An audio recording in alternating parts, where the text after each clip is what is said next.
Hi class, so this is going to be a quick video just giving you an introduction to chapter 3, which is logic. I don't have a cameraman, so please forgive me if it's a little shaky today. So the only thing that I wanted to cover from 3.1 is that yes, we are covering logic, which in mathematics is definitely very important. So when we talk about any idea, whether it's set theory or probability statistics, a part of the foundation is this idea of logical mathematics. And so in the first section, we're really just covering the basics. What is a statement? What does it mean to negate a statement? And so a statement is really just a true or false statement, a sentence. So a statement is a true or false sentence. If you think of a sentence, of course, a sentence could be a question, it could be a command, it could be an opinion, but truly a statement in mathematics must be either true or false. And of course, we can negate any statement and it will still be either true or false. So if the original statement was true, once I negate it, then it will be false. So for example, I have 3 pairs of shoes. That's either true or false, right? So if it was true, to negate it would mean to say I do not have 3 pairs of shoes, and thus I would have the opposite truth value. So in 3.2 we discuss some connectives and some compound statements, and this is where we begin. So simple statements convey one idea with no connecting words, right? A compound statement is going to combine 2 or more simple statements using connectives. When I think of connectives, I think of conjunctions. So like and, or, if you watch Schoolhouse Rock years ago, they had the conjunction junction, what's your function? So when you think about conjunctions, it's all of the same ideas that we talked about for years now in English and any language arts course. So and, or, if, then, and if and only if, those last 2 are conditional and biconditional statements, which are a little bit different, and we'll talk about those in just a little bit. So, and if you are trying to connect chapter 2 with chapter 3, and would be similar to your intersection, right? And so we see the notation for that is this chevron, okay? So the chevron is the symbol for and. It's kind of like that upside down U for the intersection. So P and Q, these are typical letters that we use to denote simple statements that we are now combining as P and Q. Here's an example. We let P be the statement, it is after 5. Q is the statement, they are working. So if I want to say P and Q, then I would say it is after 5 p.m. and they are working. We can also combine the negation with this statement in part B. We have it is after 5 p.m. and they are not working, and the corresponding symbols are at the bottom to show that meaning. So common English expressions for P and Q. So we typically see and, but we also can see but, yet, nevertheless. So these all have the same meaning in logic. They all still mean P and Q. So it is after 5 p.m. and they are working. It is after 5 p.m. but they are working, yet they are working, nevertheless they are working. All have the same meaning for logic. Maybe not in English when you're speaking to someone, but here they do. Another connective is the or statement. So or can mean 2 things in logic.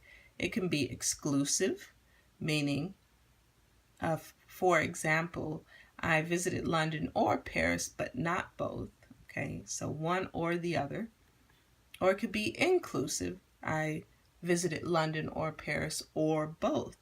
So meaning, in this case, that it could be one or the other, or it could be both. The disjunction is a compound statement formed using the inclusive or, represented by this V shape, the upside down chevron. So in this way, most often in mathematics, especially when we're talking about the union, which we can relate to this from chapter 2, the union was inclusive. So it's P or Q or both. So all in the set was the similarity between the union and this disjunction. So of course we have some examples. P is the bill receives majority approval. Q, the bill becomes a law. And then we can write the compound statement for a disjunction, which is the bill receives majority approval or the bill becomes a law. And we can, of course, add a negation in there as well. The bill becomes, or the bill receives majority approval, or the bill does not become a law. So if-then statements are conditional statements. So you can think of these statements very much so when you're thinking of contracts, right? So this condition needs to be met in order for this to happen. So lawyers and anyone who deals with contracts very much so uses logic in their everyday lives. So in this example, this is a very good example of an if-then statement. There is an example of all poets are writers. We can translate that then to there are no poets that are not writers. And then finally we can translate that to if a person is a poet, then that person is a writer. So all of these statements mean the same thing, just said in a different way. And again, of course, we love Venn diagrams because they show us a way to understand what we're talking about visually. So if we say all poets are writers, then we have the set of poets entirely contained in the set of writers. Okay. So here's the notation for an if-then statement. So we have if P then Q, symbolized by P, an arrow pointing to Q. Of course, we have names that we can give each part of the conditional statement.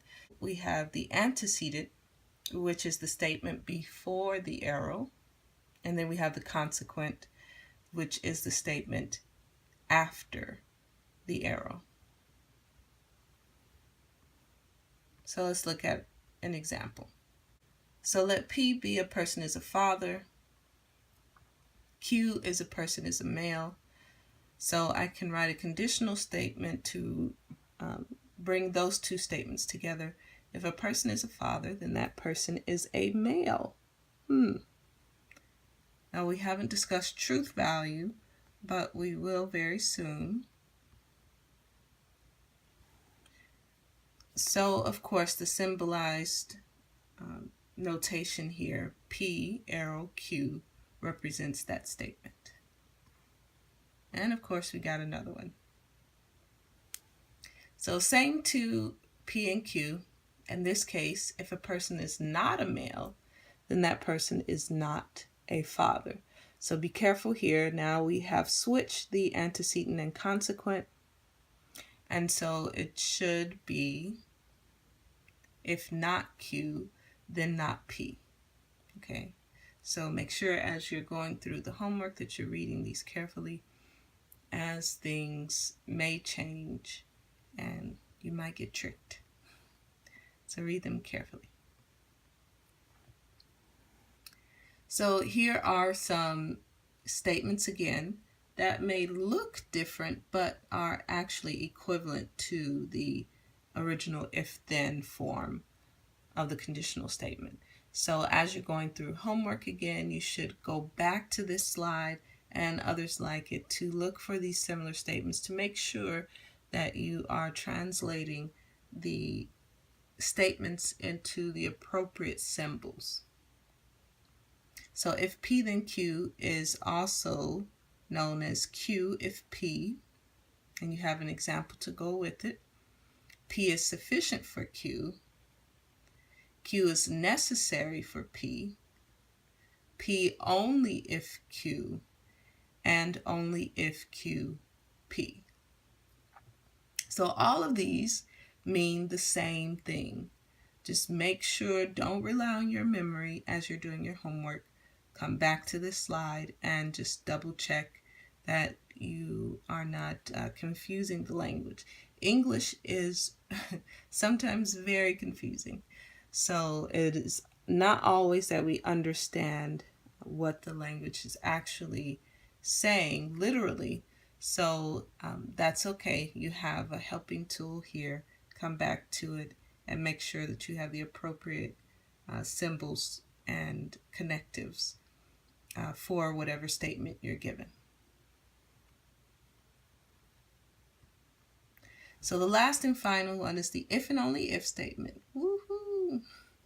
The if and only if statement is a biconditional statement. And it is that because it is most like the equal sign in mathematics.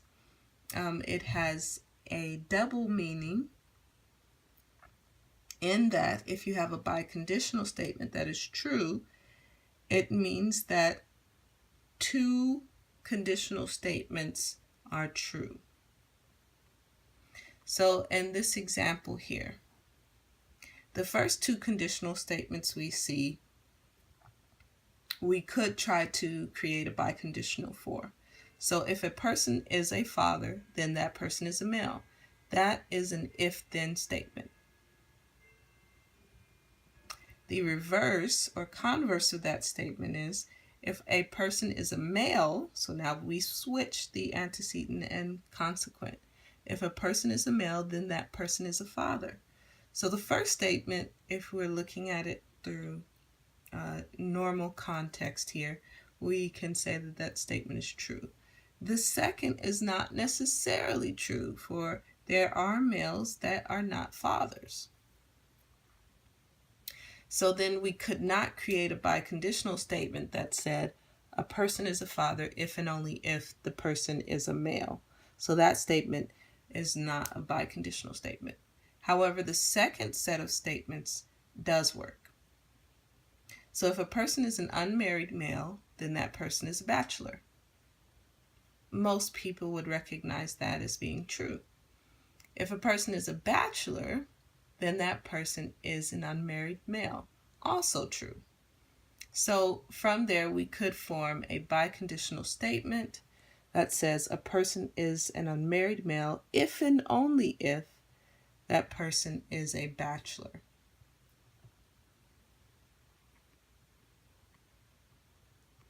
So here are some more statements that are equivalent to the if and only if statement. So P if and only if Q can also be written Q if and only if P. Obviously, both statements are true or false, so we can write them in either direction. And we can also say if P then Q and if Q then P. So both statements together create the biconditional.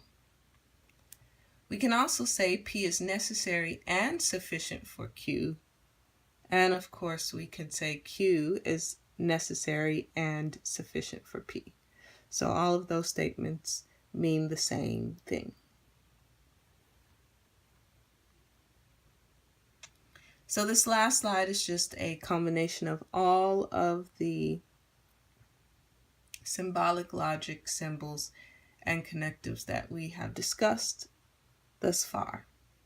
So we have negation, we have conjunction, we have disjunction, conditional, and biconditional. So as you go through these, of course, make sure that you are reviewing the notes and doing the homework at the same time. So get to work.